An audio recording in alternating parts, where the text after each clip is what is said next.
कभी सोचा है कि महीने के आखिर में मेहनत की सारी कमाई जाती कहाँ है? ऐसा क्यों लगता है कि जितनी ज्यादा मेहनत उतनी ही ज्यादा मुश्किलें? आज हम इसी पहेली को सुलझाने वाले हैं। हम उस तर्क को समझेंगे जिसके मुताबिक मिडिल क्लास का ये जाल कोई इत्तेफाक नहीं, बल्कि एक बहुत ही सोचा समझा डिजाइन है। लेटेस्ट फोन, ब्रांडेड कपड़े, महंगी घड़ी। फाइट क्लब का ये डायलॉग आज के जमाने में एकदम फिट बैठता है। ये सिर्फ एक लाइन नहीं, बल्कि उस अंतहीन दौड़ का सच है जिसमें हम सब फंसे हुए हैं। एक ऐसा चक्कर जहां लगातार ऐसी चीजें खरीदने के लिए मजबूर किया जाता है जो हमें बस एक ही जगह पर दौड़ाती रहती हैं। अगर किसी को लगता है कि दिन रात मेहनत करने के बावजूद वो आगे नहीं बढ़ पा रहे हैं, तो वो अकेले नहीं हैं और इसमें उनकी कोई गलती भी नहीं है। असल दावा ये है कि ये जो पूरा संघर्ष है, ये उन छिपे हुए सिस्टम्स का नतीजा है जो हमें पीछे रखने के लिए ही बनाए गए हैं। हम देखेंगे कि कैसे हमारा एजुकेशन सिस्टम, हमारा सोशल प्रेशर और कंपनियां हमें कर्ज में डुबाए रखने के लिए ईएमआई जैसी योजनाओं का इस्तेमाल करती हैं। तो चलिए इन चार सबसे बड़े जालों को एक एक करके समझते हैं। वर्कर फैक्ट्री, हाँ कहने की बीमारी, शादी का कर्ज और ईएमआई का धोखा। और हाँ, सबसे जरूरी, इनसे बाहर निकलने का रास्ता भी खोजेंगे। इस जाल की पहली कड़ी वहीं से शुरू होती है जहां हम सब अपनी जिंदगी की शुरुआत करते हैं, यानी स्कूल से। सवाल यह है कि क्या हमारे स्कूल हमें असल जिंदगी के लिए तैयार कर रहे हैं या सिर्फ एक अच्छा कर्मचारी बनने के लिए? जरा सोचिए, आज हम जिस एजुकेशन सिस्टम में पढ़ रहे हैं उसकी नींव 200 साल पहले रखी गई थी। और उसका मकसद क्या था? आज्ञाकारी सैनिक और फैक्ट्री के लिए मजदूर तैयार करना। ऐसे लोग जो सवाल ना करें, बस हुक्म माने। और वही ढांचा आज भी हमारी सोच और हमारे करियर को आकार दे रहा है। जॉन डी रॉकफेलर का ये बयान सब कुछ साफ कर देता है। सिस्टम को ऐसे लोगों की जरूरत थी जो नई सोच लाने के बजाय बस दिए गए काम को चुपचाप करते रहें। और क्या ऐसा नहीं लगता कि यही सोच आज भी कई बड़ी कंपनियों के कल्चर में जिंदा है, जहां नए आइडिया से ज्यादा काम के घंटे मायने रखते हैं? जो हमें स्कूल में नहीं सिखाया जाता, वो शायद उससे कहीं ज्यादा जरूरी है जो सिखाया जाता है। जैसे कि पैसे को मैनेज कैसे करें, टैक्स कैसे बचाएं या एक बिजनेस कैसे शुरू करें। ये सब कौन सिखाएगा? ये वो असल जिंदगी के स्किल्स हैं जो दौलत बनाने में मदद करते हैं, और यही चीजें सिलेबस से गायब हैं। तो फिर रास्ता क्या है? खुद को दोबारा पढ़ाना। देखिए, शिक्षा स्कूल या कॉलेज में खत्म नहीं होती। असली पढ़ाई तो तब शुरू होती है जब कोई खुद सीखना शुरू करता है। सवाल पूछना सीखना, नई स्किल सीखना, और सबसे जरूरी, पैसे की भाषा सीखना। अच्छा, एजुकेशन सिस्टम तो सिर्फ एक हिस्सा है। दूसरा जाल हमारे अंदर ही है, हमारी सामाजिक आदतें। कभी ऐसा हुआ है कि किसी पार्टी में जाने के लिए हाँ कहना पड़ा, जबकि दिल घर पर रहकर अपने किसी प्रोजेक्ट पर काम करने का था? बस यही है वो जाल जिसकी अब हम बात करेंगे। स्क्रीन पर ये दो अलग अलग दुनियाएं हैं। एक तरफ वो इंसान है जो हर पार्टी, हर मीटिंग में मौजूद है लेकिन अपने लक्ष्य से बहुत दूर है, और दूसरी तरफ वो है जिससे मिलना मुश्किल है क्योंकि वो अपना भविष्य बनाने में लगा है। ये समय खर्च करने और समय निवेश करने के बीच का फर्क है। इसका तोड़ है बिल्ड मोड अपनाना। इसका सीधा सा मतलब है कि कुछ महीनों या सालों के लिए पूरी दुनिया से कटकर सिर्फ अपने लक्ष्य पर फोकस करना। पार्टियों को, फालतू की गपशप को ना कहना सीखना।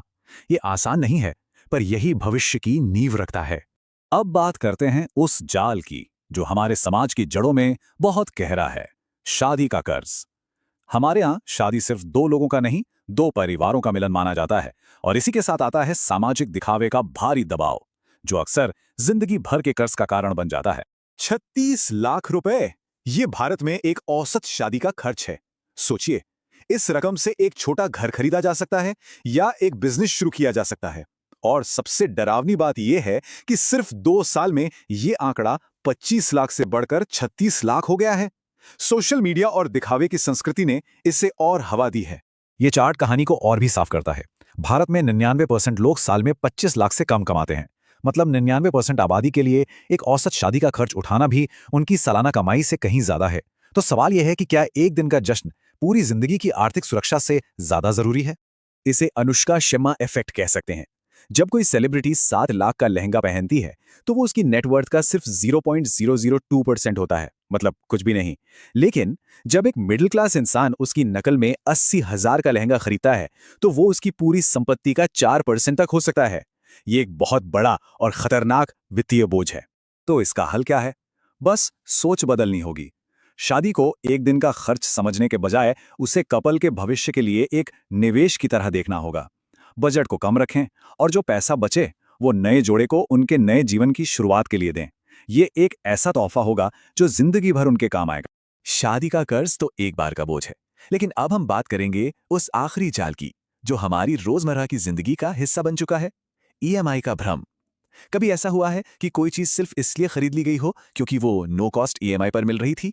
1772 बिलियन डॉलर।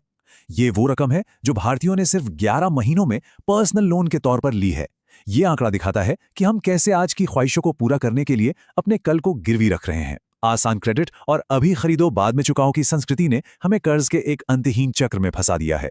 ये चार्ट एक बहुत ही मजेदार कहानी बताता है। भारत जैसे गर्म देश में सनरूफ वाली गाड़ियां ठंडे देशों से ज्यादा बिक रही हैं। क्यों? क्योंकि अब ये जरूरत नहीं, एक स्टेटस सिंबल बन गया है। लोग उन चीजों के लिए ईएमआई भर रहे हैं जिनकी उन्हें जरूरत भी नहीं, सिर्फ समाज में अपनी हैसियत दिखाने के लिए। तो देखिए, 80% कारें लोन पर हैं, 70% आईफोन ईएमआई पर हैं, और हद तो ये है कि लोग छुट्टियां मनाने के लिए भी लोन ले रहे हैं। ये एक तरह से ट्रेडमिल पर भागने जैसा है। मेहनत करते हैं, पैसा कमाते हैं, लेकिन ईएमआई की जंजीरें हमें आगे बढ़ने ही नहीं देती। इस जाल से निकलने का एक ही तरीका है अपनी खरीदारी पर कंट्रोल करना। एक आसान सा नियम याद रखिए, अगर कोई चीज कैश में 2 बार नहीं खरीदी जा सकती तो इसका मतलब है उसे एक बार भी अफोर्ड नहीं किया जा सकता। ईएमआई की आदत छोड़िए, ब्रांड के पीछे नहीं, वैल्यू के पीछे भागिए। मेहनत की कमाई आपकी है, इसे समझदारी से खर्च करना चाहिए। तो ये हैं वो 4 जाल। एक पुराना एजुकेशन सिस्टम जो हमें कर्मचारी बनाता है, सामाजिक दबाव जो हमारा समय बर्बाद करता है, दिखावे की संस्कृति जो हमें कर्ज में डुबोती है, और आसान कर्ज का भ्रम जो हमें कभी आजाद नहीं होने देता। लेकिन अच्छी खबर यह है कि अब इन जालों के बारे में सबको पता है। ये भी पता है कि इनसे कैसे बचना है। तो चुनाव हमारे हाथ में है। क्या सिस्टम के बनाए रास्ते पर चलते रहना है या अपनी आर्थिक आजादी का रास्ता खुद बनाना है? पहला कदम क्या